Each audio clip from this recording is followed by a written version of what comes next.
Bonjour Diane Savard. Ma vidéo de cette semaine, je parle du CCARE. C'est un outil que j'ai utilisé par le passé en tant que gestionnaire. Dans le fond, c'est les 5 phases du changement.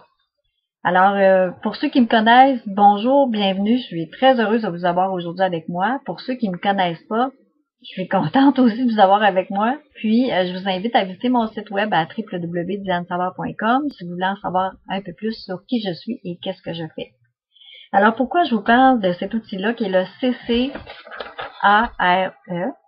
C'est qu'il m'a été très bénéfique par le passé.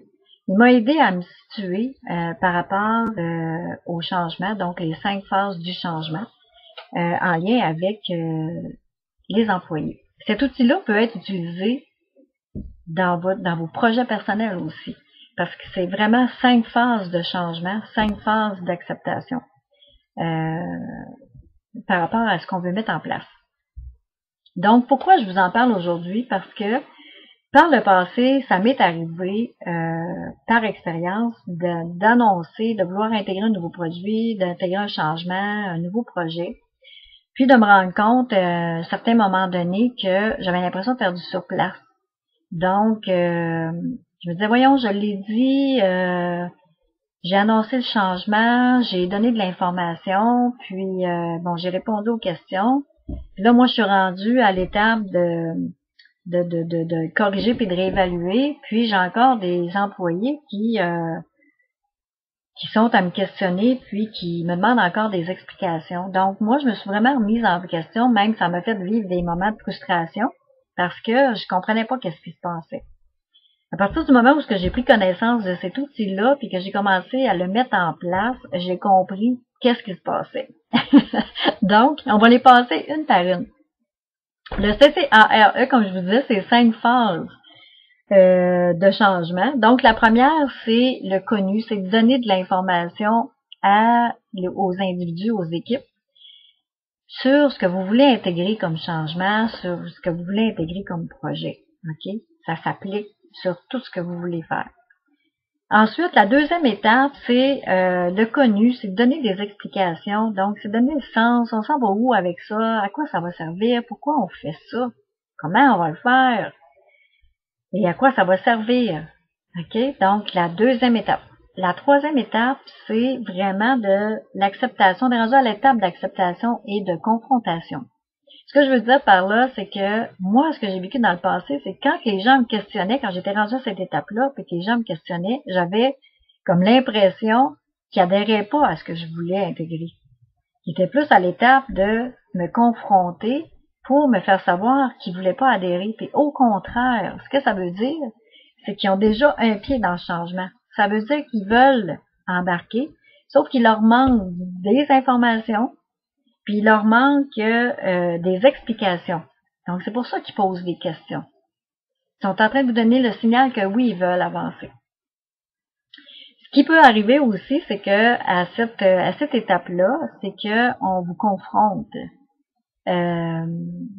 Puis il y a à vous d'accepter cette confrontation-là.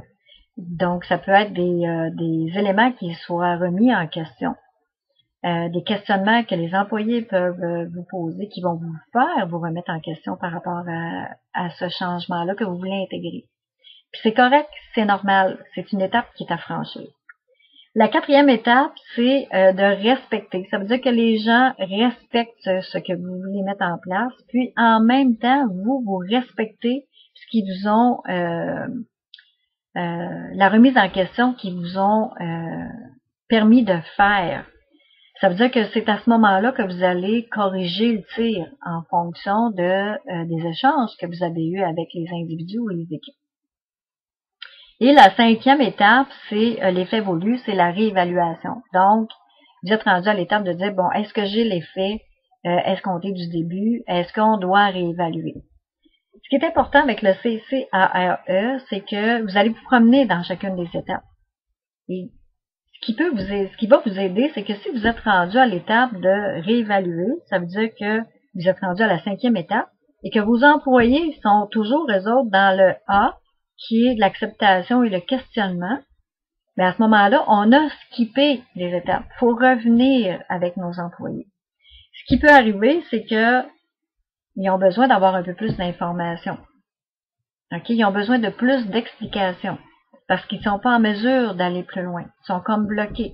Donc, vous, comme gestionnaire, ce que ça vous demande, c'est, bon, OK, moi, je suis rendu à l'étape de réévaluer et mes employés sont encore à l'étape de questionner. À ce moment-là, je dois revenir, me réajuster et revenir avec eux à cette étape-là pour aller voir qu'est-ce qu'il leur manque comme information, qu'est-ce qu'ils ont besoin comme explication qui vont les faire avancer et qui vont les amener à corriger le tir s'ils ont à corriger le tir pour eux et à réévaluer. Donc, ce qui est intéressant, c'est qu'on peut se promener. Donc, vous allez avoir des individus qui vont vous suivre à la lettre et qui vont être rendus à la même place que vous. Et vous allez avoir des individus qui sont encore dans la phase d'information, de connu, de compréhension. Donc, c'est à vous, à ce moment-là, de revenir avec votre employé, l'individu en question, ou à l'équipe, parce que ça peut arriver que ce soit à l'équipe, et de reprendre la démarche pour amener l'employé à vous suivre dans les étapes. Alors, j'espère que cet outil-là vous être utile. J'ai une requête pour vous. Je vous mets au défi de prendre un projet personnel qui vous tient à cœur et de le mettre en place, de le faire vivre en utilisant le CCARE.